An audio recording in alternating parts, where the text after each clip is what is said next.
diamonds and iron ore, rubber is a renewable resource. Once rubber trees stop producing, they're cut down and replaced by new seedlings, which is why the FireStone natural rubber plantation in Liberia has been able to run its operation in the same location for more than 8 decades. But the company has to do a lot of replanting during the past 10 years, and that's not just because many of the trees have run their course.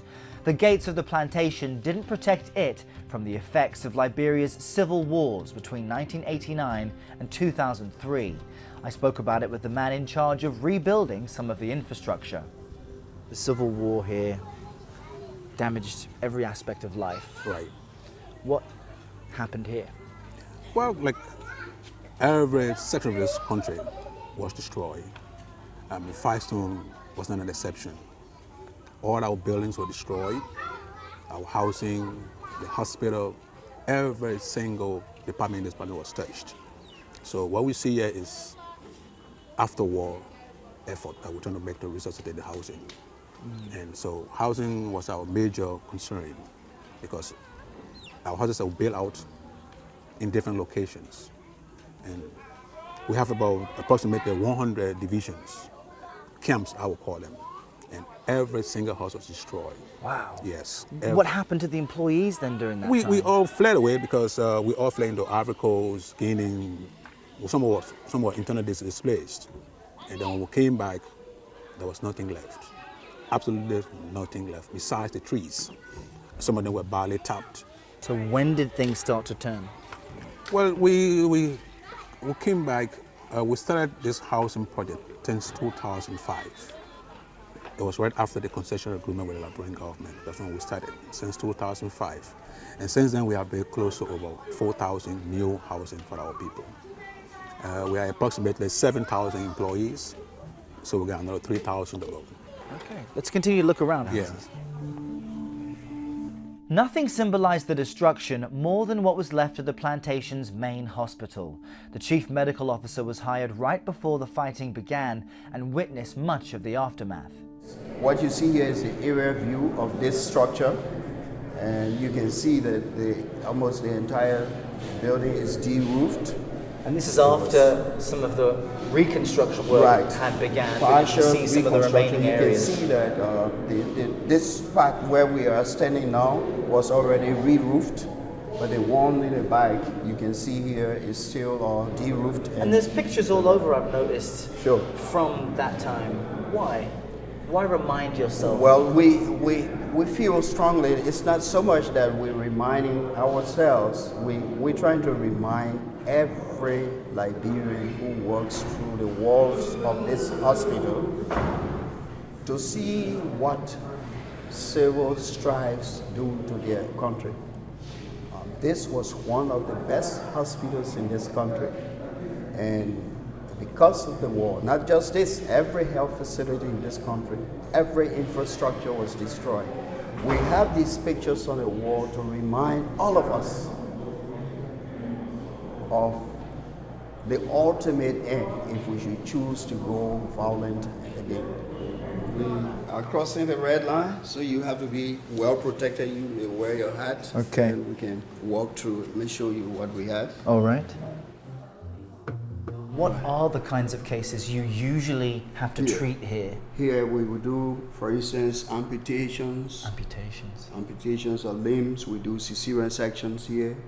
We do incisions and drainages, incisions of abscesses and others. We do hernia rifacing here. One thing I'm realizing is we look at the operating rooms, you've shown me the other areas, for children and all sorts of other things. It seems to me that in Liberia, as a doctor, even though you may be a specialist, you've got to be able to help everybody. Sure, definitely. As much as you may be a specialist in Liberia, you will be of more use to your people if you can do a little of each.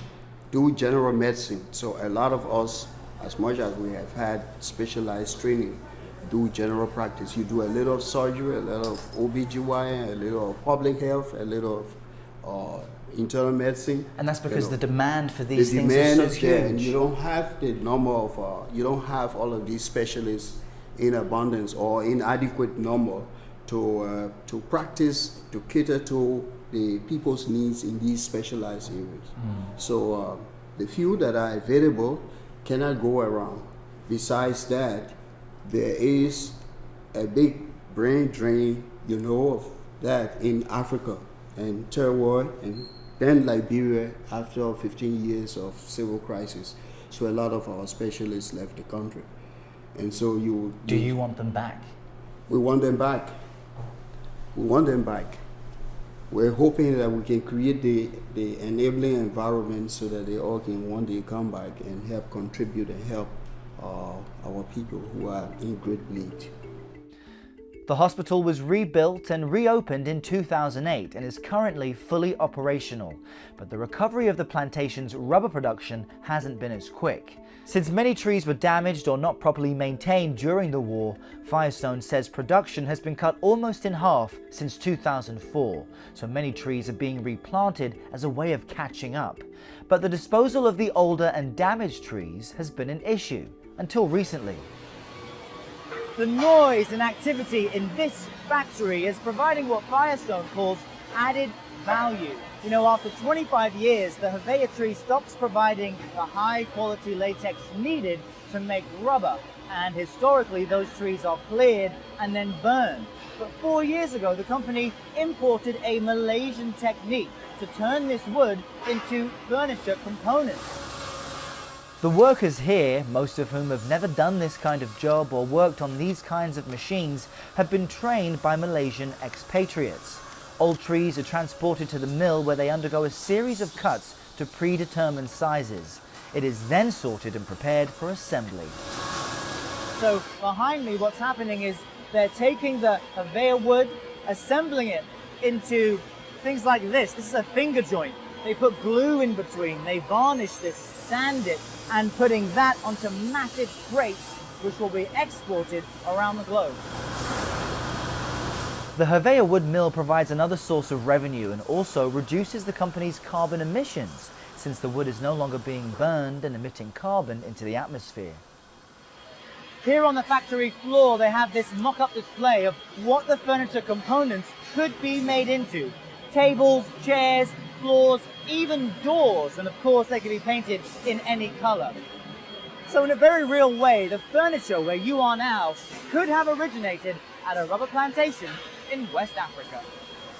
So now that we've seen what happens to the trees, next we'll continue to follow the rubber and see exactly how it becomes tires.